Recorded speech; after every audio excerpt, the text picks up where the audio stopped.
Now, hello and welcome to Critical Idiots. Today we're just going to review the new The Suicide Squad. It's not Suicide Squad, it's The Suicide. Yeah. Not the David Ayer version. Not the yeah, that's it. The James Gunn one. The good one. The James Gunn one, the 2020 one. It wouldn't make sense. Why would you think we were reviewing the one from like years ago? Yeah, exactly. I thought this was miles better, but that's not saying much. I mean, the previous film is awful, so bad that it's almost unheard of. They like did a remake like 2 years later. Did either of you see the original?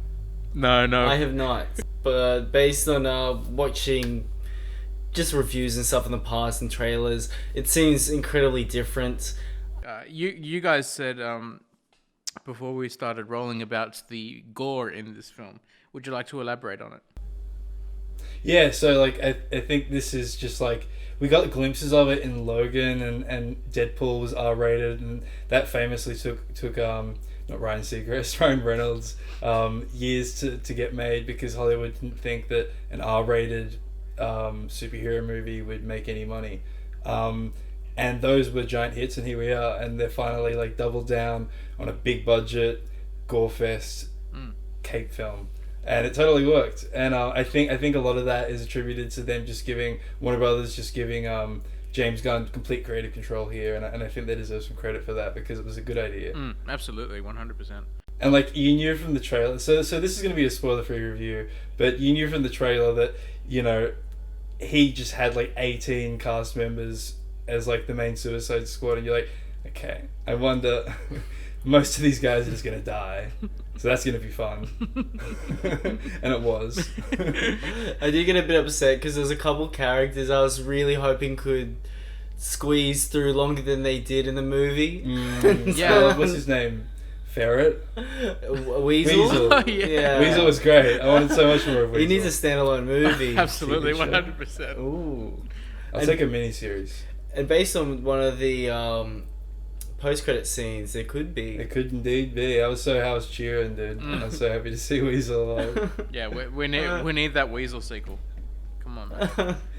Yeah, but I thought this was really good. I really enjoyed the cast as well.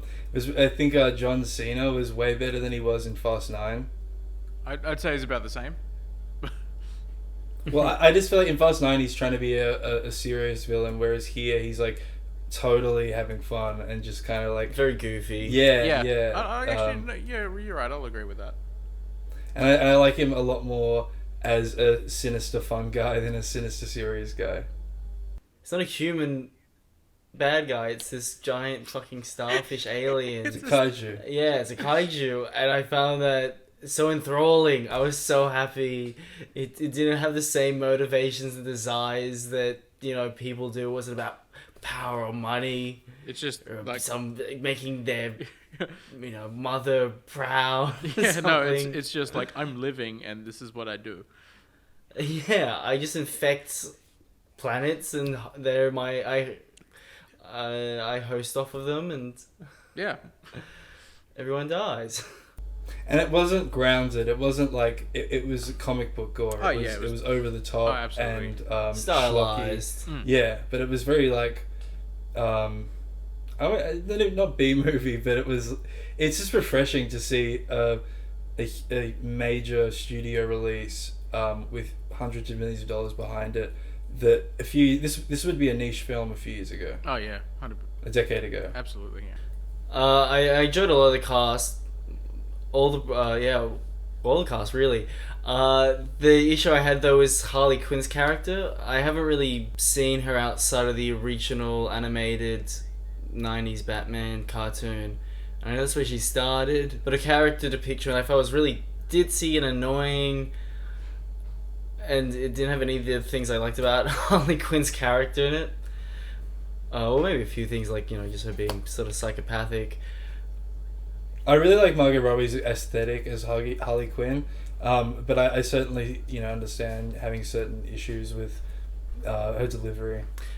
And that's not made to attack Margot Robbie. I'm sure there could have been there's other people down the chain who could have said it shouldn't have been done like this, and it wasn't. I see. I would kind of disagree with you with both you guys. I think. I mean, to be honest, I haven't seen pretty much any of Harley Quinn's movies or anything she's featured in. But I do feel like that this particular movie, it was sort of well rounded. One thing that really worked in its favor is as I said, it didn't take itself too seriously, and it almost felt like it reminded me of superhero movie or like one of those 2000 spoof movies where it was essentially a satire or a subversion of all the superhero tropes that we've seen recently, but specifically in the last film. Not that you need to have seen that to understand anything. These are, it's not that kind of thing, but but yeah, just having fun with the genre and subverting tropes. I think it does really well, and that's kind of, you don't see spoof movies anymore. Not that it's directly that, but it almost is. I always find there's sort of this really lack of humor for these, absurd fucking plot lines about people with superpowers who are inhuman, and that there's constantly, I don't know, they're not playing it up as much as they could. I'm not saying that everyone needs to be. There are clearly texts that are darker than others or more serious.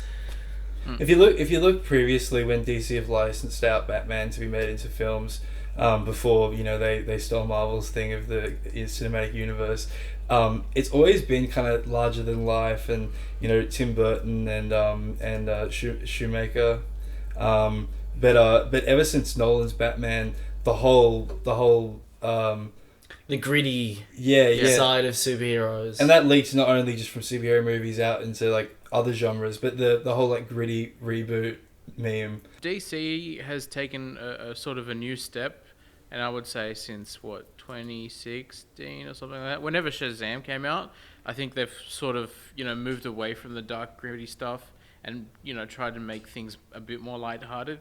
For example, Wonder Woman was very quirky and goofy, and Shazam was also sort of like that. I mean, some of the jokes in that I don't feel landed, but yeah, I think what DC are trying to do now is basically copy Marvel.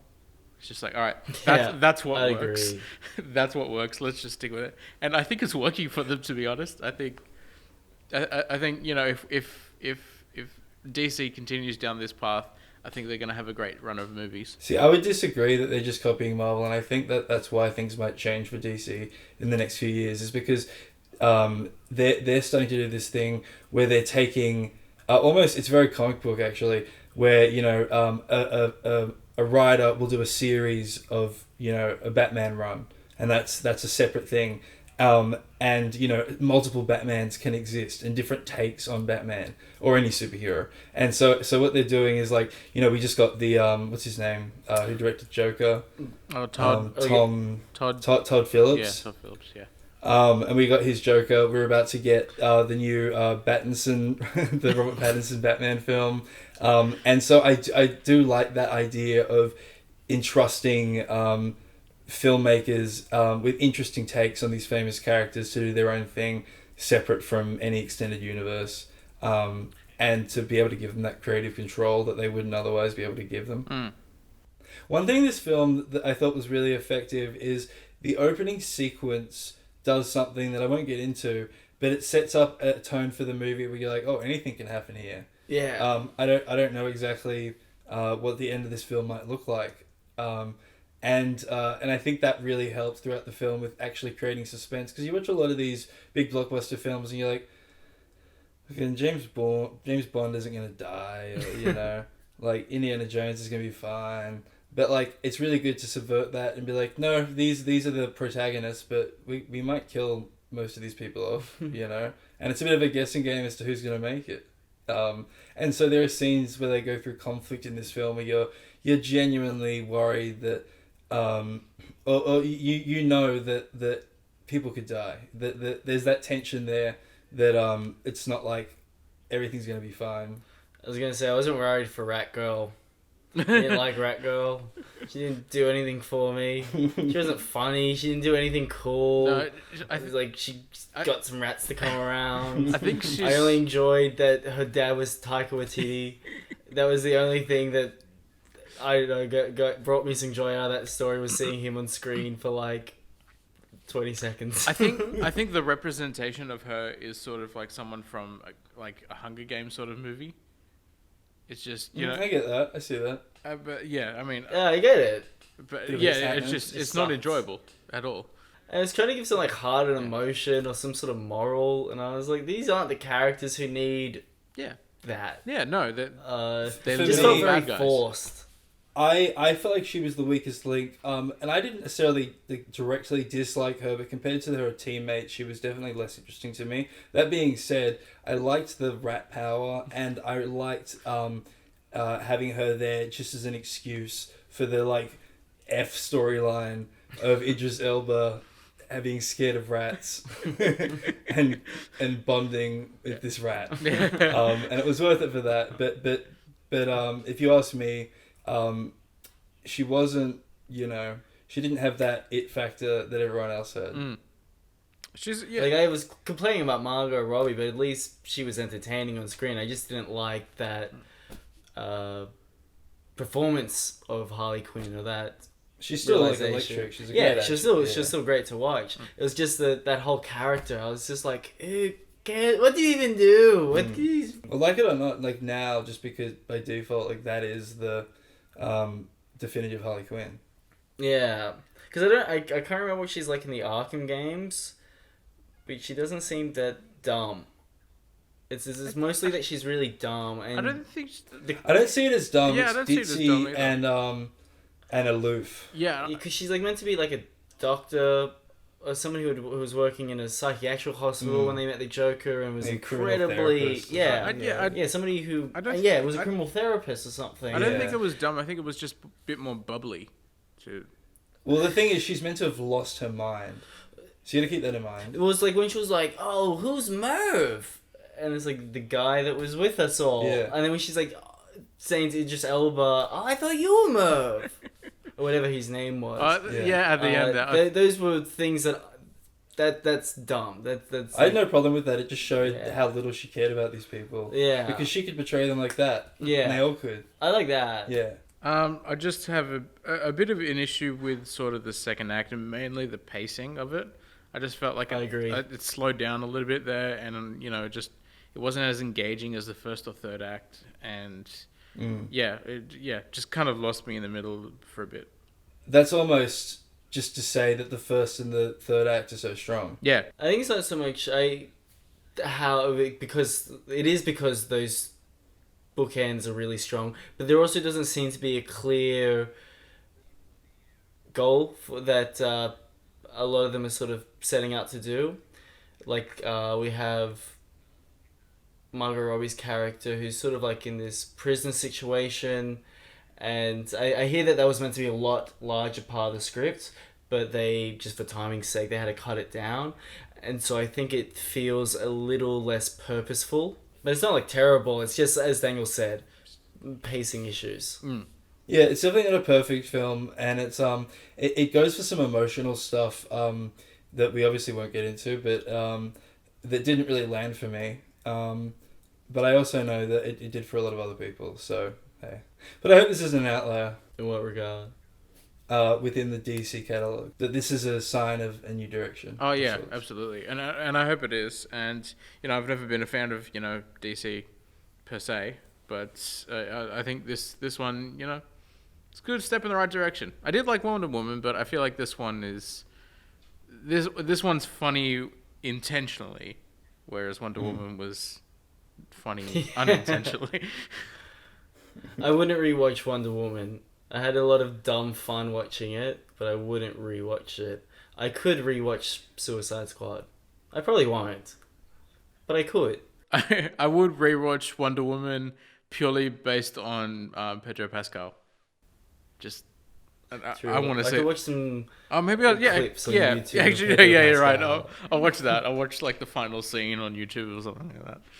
But yeah, I think I'm really sort of hopeful as to what this sort of movie is, going to lead to. The real issue that I had was the second half. I just didn't think it was sort of creative or interesting, or it didn't keep me engaged, and I was falling asleep right about up until the third act, the sort of finals couple of scenes. It was sort of getting tired there, but overall I do think that this is a sort of a good film, and I'd probably recommend it. I'd definitely like to see where this goes, so I'm going to give it a 7.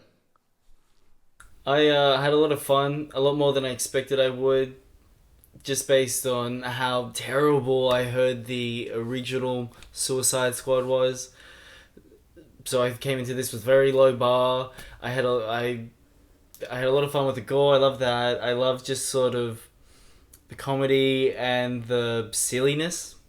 Great performances, great cast. It's not a masterpiece of film in any way, but I'm thinking like a really high 6 or a 7. I'm not exactly sure, but I'm gonna be generous and give it a 7. Yeah, to me, this film is exactly what would happen if you gave the guy who directed Slither complete creative control to do a superhero movie. And that is to say, a fun, violence-filled gore fest, which is refreshing, as I've stated. I really enjoyed this film, and I'm going to agree with my friends here and give it a 7. Thank you guys so much for watching. Be sure to like, share, subscribe, all that jazz. What did you think of this movie? Let us know in the comments below, and I'll sure to make sure to hit that, click that bell, so you never miss another episode. So yeah, take care, guys.